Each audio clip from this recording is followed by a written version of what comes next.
এই যে ম্যাডাম, এই যে ম্যাডাম, শুনছেন? এই যে শুনুন, আহা, এই যে ম্যাডাম, ম্যাডাম।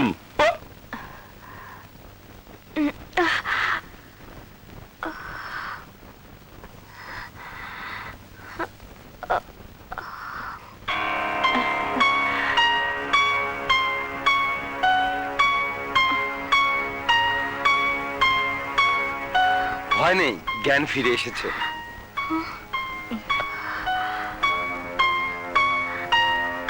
আমি এখানে কেন? আপনারা কারা? আমি কোথায়? আমি কোথায়? আপনি চৌধুরী বাড়িতে আছেন। আপনার নাম ঠিকানাটা বলুন, আমি আপনাকে বাসায় পৌঁছে দেওয়ার ব্যবস্থা করছি।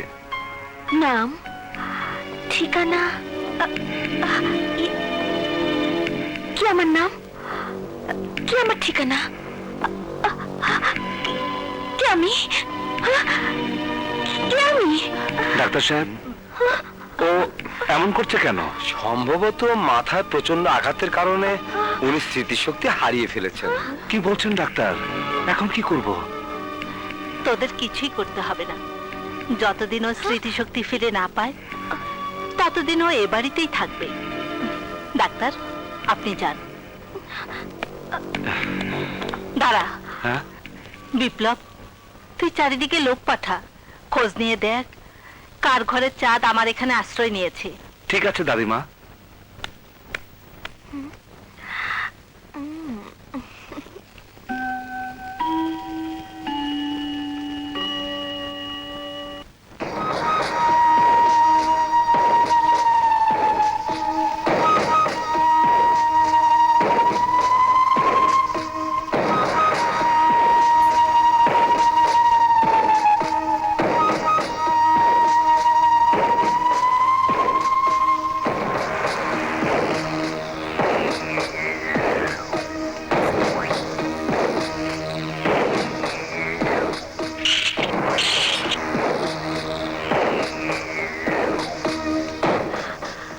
আজ রাতে বিপ্লবকে শেষ করতে হবে।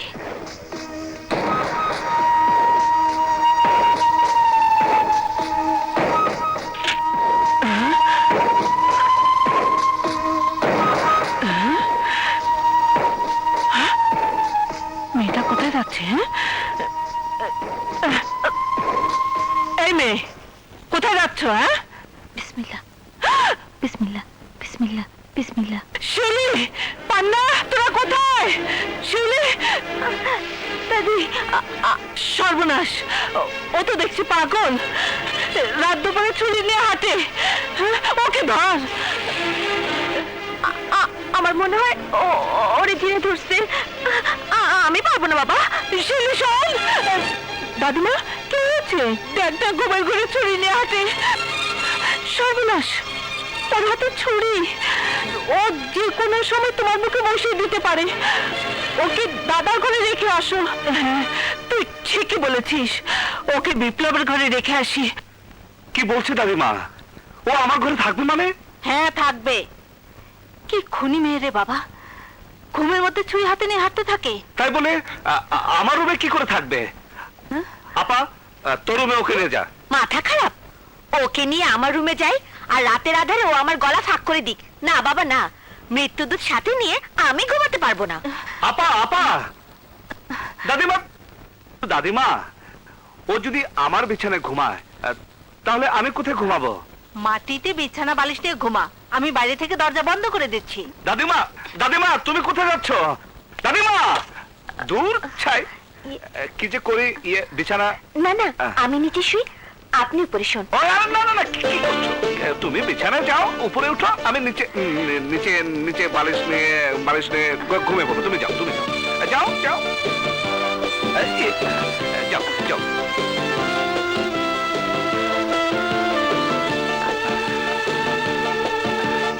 শুয়ে পড়ো।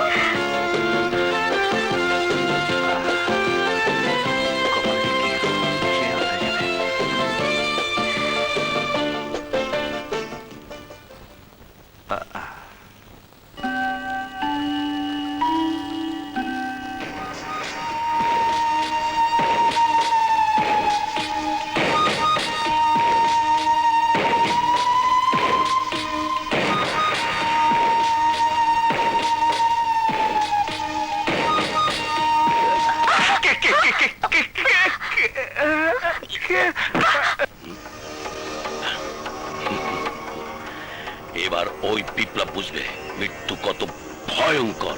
কিন্তু ভাইজান, নীলার উপর এতটা ভরসা করা আমাদের মনে হয় ঠিক হয়নি। নীলা যদি দাদার বুকে ছুরি বসাতে না পারে। পারবে, অবশ্যই পারবে। নীলা আমাদের বোন, আমাদের রক্ত। তাছাড়া বাবার লাশ ছুঁয়ে নীলা কসম কেটেছে বাবার খুনিকে সে নিজ হাতে খুন করবে।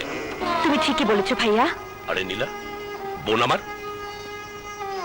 হ্যাঁ ভাইয়া, যে সন্তান 15 বছর বিদেশে লেখাপড়া শেষ করে দেশে ফিরে ভেবেছিল তার বাবার বুকে মাথা রেখে জড়িয়ে ধরে ঘুমাবে, বাবার আদর্শ আগে নিজের অতৃপ্ত আত্মাকে তৃপ্ত করবে, বাবাকে মন ভরে বাবা বাবা বলে ডাকবে। অথচ অথচ আমি এমনই হতভাগিনী সন্তান যে বিদেশ থেকে ফিরে পেলাম বাবার লাশ।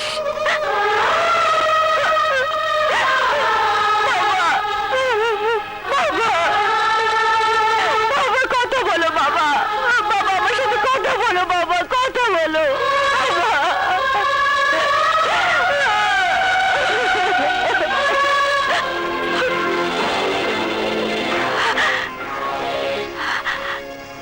তোমরা কিছু ভেবো না ভাইয়া। একবার আমি যখন ওই বাড়িতে আশ্রয় নিয়েছি তখন ওই গরিবের দাদার দেহ থেকে মাথাটা আলাদা করে তোমাদের কাছে নিয়ে আসবো। আমি বাবার হত্যার প্রতিশোধ আমি নেবই। কিন্তু নীলা, বিপ্লব মানে ওই দাদা যদি তোকে চিনে ফেলে? না ভাইয়া, সেই সুযোগ আমি দেব না। তাছাড়া এই এলাকার সবাই এখনো জানে আমি বিদেশেই আছি। তাই বলে গা ভাসিয়ে দিলে চলবে না বোন, তোকে খুব সাবধানে চলতে হবে। যতদিন পর্যন্ত বিপ্লবের লাশ তুই আমাদের উপহার দিতে না পারবি ততদিন তোর এই বাড়িতে আসার কোনো প্রয়োজন নেই। আমাদের সাথে ফোনেই তো সব কথা হবে।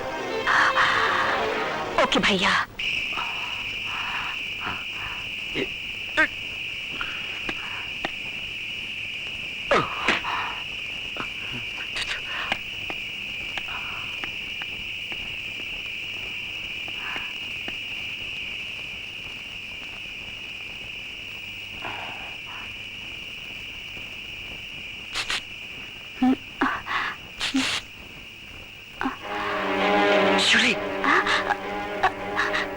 রাজু, এত রাতে তুমি? কথা আছে, ইয়ে, বাগানে এসো, বাগানে। তুমি যাও, আমি ড্রেস চেঞ্জ করে আসছি। যাও।